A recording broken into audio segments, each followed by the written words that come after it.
All right, everyone, welcome back to Physio Minds. I'm your host again, Alex. We have our co-host Theo here. Today, we're going to talk about your first clinical visit or your first PT visit as a patient.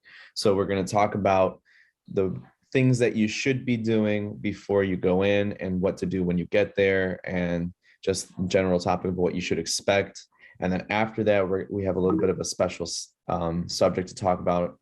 In general, it's about pain, but it's about knee pain specifically, and we'll talk about cases that we've handled and how we overcome those obstacles of those patients that may have those chronic pain situations or just a really acute pain situation. So Theo, what are some advice or some things that you can give to other individuals of when they first come into the PT clinic? Like what should they expect? So don't expect to be cured in one visit. PT is not magic. It is a process. You're going to get what you put into it. Some obstacles that people come in, for example, they'll come in for knee pain, like their knee hurts, but then they'll be wearing like jeans. And, it's like, okay, like I actually have to see the knee, right? Make sure, everything's there that's supposed to be there type thing. So that creates one obstacle. Like in my clinic, we have 40-minute slots. So people are supposed to come in early because, like every doctor's visit, there's going to be some paperwork to fill out, some forms to sign, things like that. So you shouldn't come at your appointment time or late. You should come actually early, like maybe 15, 20 minutes, fill out the paperwork so we can get you in, we can get a full evaluation. And if, the case is complex enough, we might not even get treatment the first day. Might come in the first day, we might just see what's going on, see if you're appropriate for PT or if, another referral needs to be made. So, I mean, these are all things that, you should be aware of coming in day one. I think it's important to set expectations. Mhm. Is there, anything else that you think off the bat? Well, I think it's funny that you bring that up for referrals, because I've encountered this multiple times, is where a patient will come in and the script will say from a physician, like, treat patient with, I don't even know, like dizziness or something. And they're like, oh, it's actually for my low back. So if we have a script from a doctor that says dizziness, we can't really treat your low back unless we open up a new case and we treat you for 30 days. At least here in Florida, we can treat you for 30 days open access or direct access. But after that, you need a script from a physician. So I think it gets a little tricky there. So just make sure that, like Theo said, show up 20 minutes early. You're going to have paperwork to fill out. Regardless if you fill it out online, show up early to your appointment. That way, where the clinic is, the doctor that's waiting for you knows that you're there and you're up next, and they can kind of prepare their stuff too, because they'll have the referral electronically if the physician sent it. If not, you can talk to the front office personnel to get that sorted out. And then, like Theo was saying, don't expect to be treated in one session and be cured of everything. It's a process, like he said. Sometimes it takes a few visits, sometimes it takes twice as long. So it just depends on your situation and where you're at. Just on that note, a lot of, and it's kind of how I plan my plan of care. So like how frequent and what that is like the frequency that I'm going to see you and the duration that I'm going to see you. Some things to note, we have taken into account tissue healing time. So what that means is you injured your, let's say your knee. So you injured like a ligament in your knee. That might take 6 to 8 weeks just for the ligament to heal, right? We also have, it takes, on top of that, it takes 2 weeks for muscles to activate. Okay. Once muscles are activated, it takes 6 to 8 weeks to strengthen those muscles. So just with like strengthening muscles, we're at 8 weeks. And then we still have to teach you how to use the new strengthened muscles appropriately so you don't re-injure that knee. So honestly, like a lot of my patients are in physical therapy for 10, maybe 12 weeks, right? And that doesn't necessarily mean you're going to be in physical therapy 2-3 times a week. It might start that way, and then towards, week 3, you might be feeling, oh, I don't have as much pain.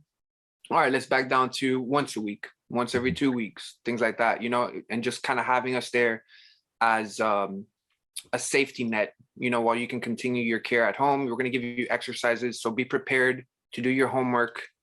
You're not going to be doing your treatment only in physical therapy. There's going to be work at home. Okay. Yeah. There's going to be stretching exercises. I know it sucks, but that's, you gotta take care of your body. So you got to commit to it. Yeah. And I think the biggest thing is it's tough you're coming to a place where you're being vulnerable, right? So we expect you to be vulnerable to us. That way we can check your arm out or your knee out or something, whatever is going on. So we get it. We understand it's difficult to trust someone you just met within the first 5 minutes to say, let me see how your arm moves. Let me move it for you. Then let me take you through the range of motion and show you the exercise. Especially when you're in pain, right? Like a lot of people think like, oh, I'm in pain, I shouldn't move my arm. And, really it's kind of the opposite. Like motion, in PT, we say motion is lotion, so like the more you move, the better blood flow you're going to get to that area. It's going to promote that healing. Exactly. So, yeah, no, 100%. Theo's absolutely correct. And that's the thing is we understand that, you're in pain. We understand that, there's something going on. You wouldn't be there if something wasn't wrong. So at that point is, we're trying to gain your trust as well. And that's something we have to figure out as clinicians, especially early on as students right now. So a couple other things that I wanted to keynote on is when a PT is asking a question, sometimes I've had patients where they'll just deviate from whatever I ask. So I'm like, oh, how's your ankle today? Like, how did you hurt your ankle? Well, in 1994, I tripped and I actually broke my arm and twisted my right ankle. And then you're like, oh, okay, I guess that's somewhat relevant, but I guess it could be something important to them. So something that we have to make sure as PTs is like, we might seem like we're not listening, but we're just trying to get to the key points. That's basically all I have for that. So basically show up on time, eat earlier if you can, make sure you have your paperwork filled out, have your referral ready. Don't expect to be cured in one session, and make sure that, what do we say? Ask questions. So if you're unsure, that's what I was going to get into. Like, this is your health.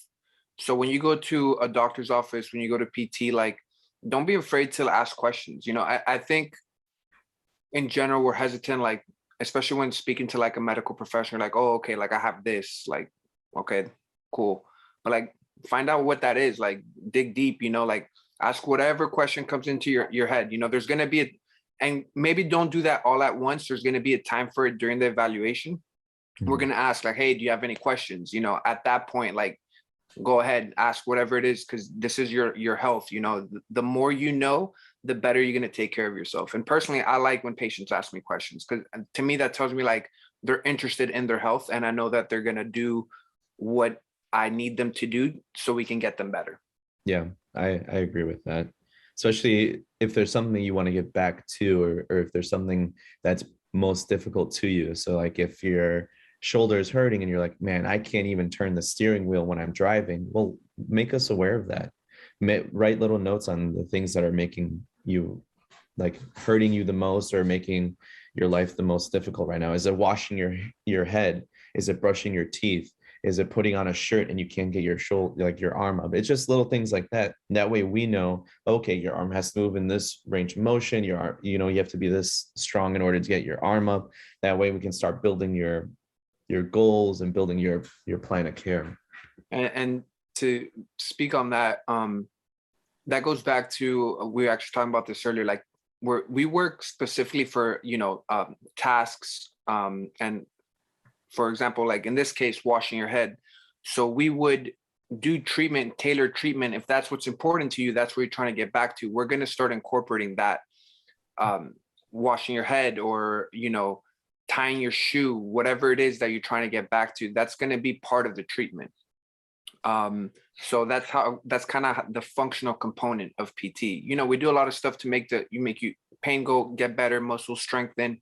That seems kind of like, all right, this is kind of stupid. Like, when am I gonna like lay down on my side and bring my leg up?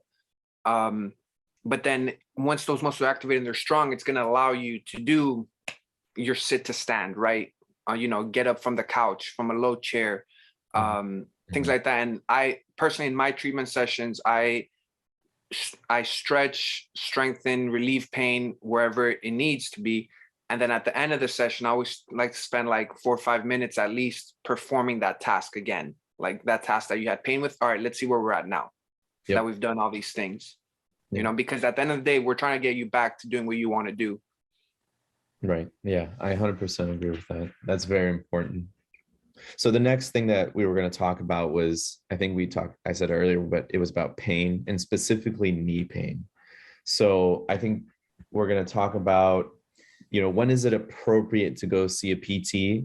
I think that's really important to know. So when should you go see a PT? Is it just a dull, achy pain? Is it something sharp shooting? Is it clicking? Is it in front of your knee, on the side, on the back? Do you have any insight on that, Theo? So for me, all of those, I'm thinking different things, right? Knee pain, for me, knee pain, it's kind of a symptom almost. Like, not all knee pain is the same. So if knee pain's on the inside, outside, back, top, bottom, whatever it is, to me, it's something different. The knee's very complex, small joint with a lot of things around it. What I want in terms of like, how do you know to come to PT? For me, it's kind of like, is this impeding your function, right? Like, are you having difficulty going upstairs? And it's almost like this knee pain is like debilitating. You know what I mean? At that point, definitely come to PT. We'll rule things out, make sure it's nothing more sinister. We'll get you to the right place, or we'll treat you if you are in the right place. If you just bump your knee, there's a little bit of swelling, there might be a bruise. Maybe give it a couple days, see if it gets better by itself, before you come into PT and be like, hey, like, I have a bruise here. Because we're probably gonna say, you know what, you have a bruise. Okay. So it's just, and that's not to say like, hey, like, maybe delay your care, like, don't come in right away. If you feel like it's something serious, if you feel like your knee just doesn't hurt, but it doesn't feel stable, right? Things like that to me are like, I don't want to use the word red flags, but I'm thinking like there might be like a ligament issue there, that we might need to stabilize either with a brace, strengthening, whatever's appropriate. Surgery for me is always a last resort. I always think like PT, even doing PT before, there's research to show that it helps, improves outcomes after surgery. So if you go to a surgeon first or an orthopedic specialist, if you go to a surgeon, they're gonna recommend surgery, right? If you go to a physical therapist, they're gonna recommend PT. And PT is, I think it's more less invasive, and you might be able to get to the function that you need to get without the surgery. So don't always jump to surgery. Choose PT. I agree with that. I'm going to be biased and say yes. Choose PT. Yep. You go to someone who cuts bone, they're going to cut bone. Right. But yeah, the biggest thing is, like Theo said, is if you're seeing something after a few days and you're losing your function, meaning that you're not able to walk, let's say normally you walk a mile, you fall on it, and now you can't walk more than 10 steps, or you can't walk more than half a block, and it's been 2 or 3 days, maybe in 4. That's, to me, that's an indication of like, hey, I need to go and see somebody. Something is going on here, something wrong. I'm not sure what it could be. Could it be something with the patella? Could it be something with the meniscus? Could it be an ACL, PCL? You never know, right? So I'm just kind of globally speaking. Yeah, I think a good time frame, like if we have to put a time frame to it, I think like 2 weeks, like after injury and still having like debilitating effects, or pain's just not getting better, still swelling in the knee, things like that. Yeah. You should get it checked out. Yeah, absolutely. Yeah, because if you see any of those things and you just know that what you're doing is not really helping, even if it's just ice, Advil, Tylenol, whatever you think is best for you at that moment, definitely go see a medical profession. Right. Uh, Go ahead. No, I agree. Oh, Do you want to get into so we're actually talking about when I see a lot of knee patients, I tend to see some things that they have in common. Um, so like we talked about, the knee is a complicated joint. And without getting too biomechanical about it, the ankle, the hip, and posture in general can affect your knee alignment. mhm, And if your knee is not aligned properly, it's going to compress certain parts of the knee, stretch certain parts. It's not going to feel good. So don't be surprised if you go to PT and you're like, oh, my knee hurts. And then your physical therapist starts checking out your ankle, your toe, your hip. And you're just like, dude, the knee, right? Because I get it. I like, to a lot of people are just like, dude, my pain's here. Like, why are you checking here? And for me, I'm checking the whole picture. Like, yeah, I get your knee feels like hurts, and we're gonna address that. But I'm looking as to like, why does that knee hurt? Like, what muscle is weak? What muscle is tight? What joint is tight? What mhm, joint moves too much? And what, because that's gonna change my treatment approach entirely. So yeah. so some of the common things that I see with knee pain, I see weak hips, especially what we call this muscle called the glute med, which is like on the outside of your hip. It helps like bring your leg outside, and it also helps when you're walking. It keeps your hips and your back level. Mhm. So a lot of people, when they have knee pain after 2 miles of walking, and I'm like, okay, yeah, your hips are weak. So if you're walking 2 miles on a misaligned knee, yeah, you're gonna have some pain, Right. right? So something we do, we address hip strength. Um, some exercises, if you guys want to look these up, I'm not gonna sit here and perform them for you, but if you want to look them up, clamshells is a good one to activate the glute med.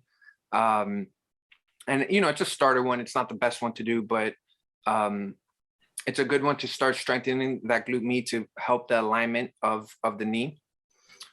In terms of pain, I like to start my knee patients, if they can tolerate it, on the bike. And it's not about going fast. It's just about getting that pain-free motion. Like we talked about earlier, motion is lotion. So just going round and round, bending, straightening the knee, bending, straightening the knee, um, is going to help pump all that fluid out. Because a lot of knee pain comes from just swelling, right? And then it gets a little bit more involved in that. But just the pain itself sometimes is just swelling. So if we can pump that swelling out, that's going to improve the pain better than ice, better than Advil or whatever. It's going to make more lasting effects. Mhm, mhm. Sometimes if you can't even go a full rotation on the bike, even doing partial rotations, right? Just rocking back and forth, that's still motion, right? A lot of people are like, oh, I can't bend my knee. And I was like, okay, can you bend it this much? And they're like, yeah. I was like, all right, you just bent your knee in a pain-free motion. So like, you can always do something, right? Yeah. Um, Sorry, I'm gonna get it. No, no, it's okay. I get excited with these things. Go ahead. Before you go on, I recently had a patient. We just discharged them a while back ago, probably like 2 weeks ago. But my patient came in with they came in walking into the clinic with a rolling walker. They had a knee replacement, left knee replacement. Then we progressed them to a cane, and then we progressed them to nothing. And I was still working on them, and they were still doing like the half circles like we were talking about, but up to the point where they couldn't really get a full rotation, but they would come back and go forward, Right. and they were doing it fast. And I was like, I was like, what if you do a full rotation? Just try it all the way. They're like, no, there's no way. There's no way. I was like, just try it. I was like, let's move the seat back just one notch and then let's try. So all of a sudden she's going. All of a sudden, whoop, goes right over, and she's like, oh, there's no pain. And I was like, well, you did it. I was like, exactly. But it changes their mind, their perspective on their exercises now. They're like, whoa, I can move through that range of motion. It doesn't hurt the way I thought it was going to hurt. So now they're going full range of motion. Now they were doing like 5 minutes full pedal, Right. full rotations around, moving, lubricating the joint. Right. And it was just really cool to see. And then, I mean, eventually we discharged this person, but it's just crazy how, the mindset of a patient needs to be in order to properly exercise them. That's something really important to take into And consideration. I don't know if we have time to get into this today, but it's funny that you mentioned how big the mind has to do with pain and all that, because pain is really it I don't want to say it's in your head, but a lot of the times it's in your head, how you perceive it, right? And there's also studies that have been shown, and I actually saw it the other day. I'm treating like a chronic pain patient, and she was doing so great, right? And then she went holiday break, surrounded by family. She has like a strenuous, I guess, relationship with like her family. So like all that added stress, the negative feelings. And now she came back and she's like, oh, I had 10 out of 10 pain. And I'm like, do you actually have 10 out of 10 pain, or were you just in a stressful situation and that actually like made your pain worse and like your perception of it, right? Right. So let's not get into that. We can spend a whole episode talking Yeah. about chronic pain. Yeah, that's a rabbit hole we're gonna go down into. Yeah, that we'll leave that for another day. So, do you have a patient recently, any knee patient that you've had recently, since we're on the topic of knees? I know I just gave you example one. I have another one that I've been treating recently. When I went home, I treated a couple people, or practiced on a couple people, right? Yeah. So I'll give you my patient case one. So recently I went home and I had a family member that come up to me and say, you know what, hey, my knee's really hurting me. It's right on the, so basically I'll try to use layman's terms, but basically it's right on the tendon between the patella and the lower leg. So basically I'm thinking, oh, it's Patellar tendon. patellar tendon. Yeah. I'm thinking patellofemoral pain syndrome, but that's such an umbrella term. Like it doesn't really tell me what's going on. So like Theo said, I basically looked at his hips, I looked at his knee, I looked at his ankle. I saw that there was swelling at the knee. I saw there was decreased range of motion at the ankle. I saw there was weak hips. And basically what it led me to is that, the reason why was because the patella is not tracking properly, causing an overload on the patellar tendon, along with not having that ankle range of motion. Even just 2 or 3 degrees can throw you off. Mm-hmm. And because he has an old chronic injury in his ankle where he can't get that range of motion, his squat is off, his gait is off, his walking upstairs is off, and he's just loading that patellar tendon constantly. Mm-hmm. So now what we're doing is gave him hip strengthening exercises, gave him exercises to stretch the ankle, a little thrust manipulation here and there, open that puppy up. And he's like, whoa, better range of motion. Yep. And again, like the only thing, and I'm sure you did it too. And then we also do something for the pain, right? Yes. So again, the knee pain specifically, like I don't want to say it's rare that it's actually coming from the knee, unless you had like a traumatic injury. But a lot of times it's not really coming from the knee. The knee is just where the forces accumulate and cause the pain. Right. So the problem is above or below.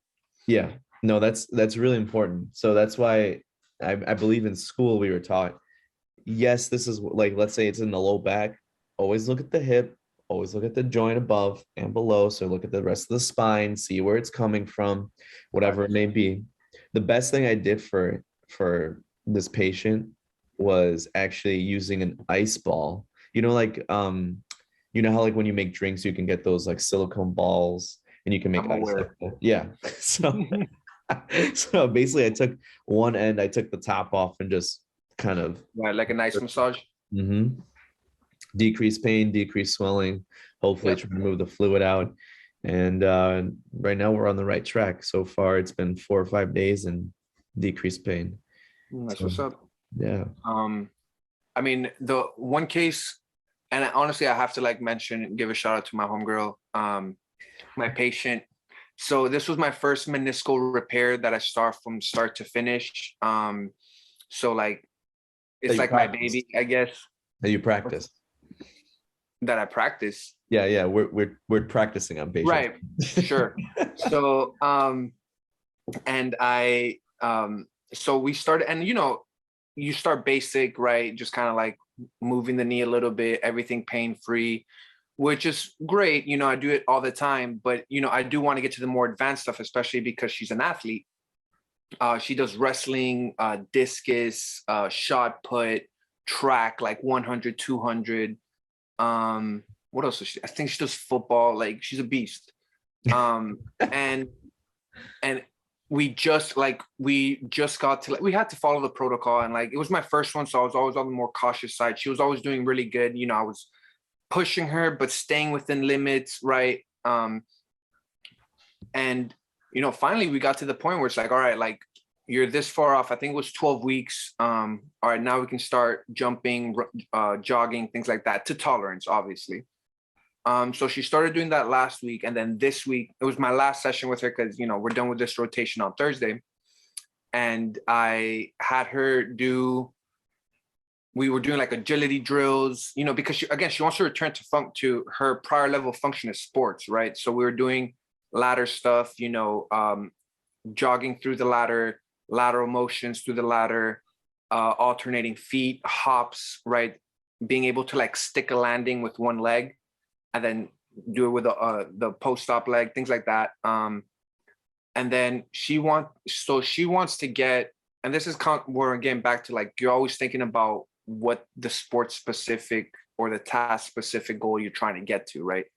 So she wants to do the shot put, where she rotates in the knee, which is, for whoever doesn't know, that's kind of like the mechanism of injury for the meniscus, right? So she's post-op, so now we still have to do these motions, right? But we have to load it to tolerance. So what I had her do, I was like, all right, let's go outside. We did some jogging, get her warmed up a little bit. Then I had her do lateral, like, shifts, like, what's it called? Like lateral shuffles. Mhm. And then I was like, all right, from this lateral shuffle, let's get into lateral shuffle and turn, and like turn and then jog. You know what I mean? Mhm. Because when you're transitioning from this position and you're pivoting to jog in the opposite direction, you're still causing those rotational forces, right? More tolerable, less forceful. Right. But that's kind of how I was testing. I was like, okay, like, let's see how did that feel? Oh, it felt good. Okay. And now that's how we're transitioning into that functional task specific, like, rotational motion. Eventually, I'm not going to get to do this with her. Eventually we'd actually put a shot put in her hand, have her throw, at 25% of her max, 50% of her max. And then progressively at discharge, I would like to see her at least at like 80% of her max, right? Incorporating some power behind it into that rotational, before I'm like, okay, like, I'm comfortable with you going training by yourself, finishing off your rehab. Like, you know what I mean? I don't think you're going to hurt yourself. Yeah. Um, That's so awesome though. That's a really interesting patient, because you get a young individual, and then you also get a young female who, most of the time, females are more flexible and more, it's a little bit different than treating a younger male, because the younger male is still growing, most likely, mhm. and usually they're stronger in different aspects of their body, Right. versus like a Yeah. female, it's still a little bit different. So Tim- trying to figure like out how to properly load the patient to make sure they're not over exerting, or over what's called, like, basically hypermobility at the joints. Right. And I mean, and this goes back with everyone. Every patient is treated differently. Like, you could have the same injury, Mm-hmm. might not have the same cause, so your treatment might be completely different, and you both have knee pain. That's why, for me, like, one thing I want to, like, leave everybody with, I don't think we should take up any more time, but like, one thing I want to leave everybody with is, like, if you have knee pain, like, don't go to the doctor like, hey, like, I have knee pain, my buddy has knee pain, and like, he's doing this and PT. Like, you might do that, you might not do that. Like, his knee pain is not your knee pain. All knee pain is different. Every patient's different. Like, PT might start similar, right? Because we're trying to decrease pain, move you in those pain-free ranges, activate muscles.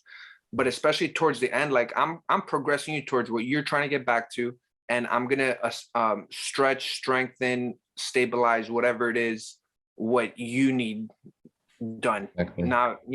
Not what your friend needs done. Um, So just be open-minded and like have that understanding, like, all right, like I'm not gonna do what my friend did. I'm not gonna do what I saw online because my knee pain is coming from a different source. I agree. I 100% agree. So with that being said, thank you everyone for listening. Thank you for coming on to our and listening to our podcast. Continue to listen. We always have some good content out there. I think so, at least. We always like to have some fun. And if you guys have any other questions or comments, you guys are more than welcome to DM us. Or if you have any questions or concerns, you can email us. Whatever you want is easiest. Drop a like, drop a follow, and subscribe to us. You know we're here. Yeah, hit us up on the DMs with any like pains or anything that you have that you want us to talk about, whether it's back pain, shoulder pain, things like that. We'll address it. Absolutely. So tune in next time to Physio Minds. Thank you, everyone. We appreciate it.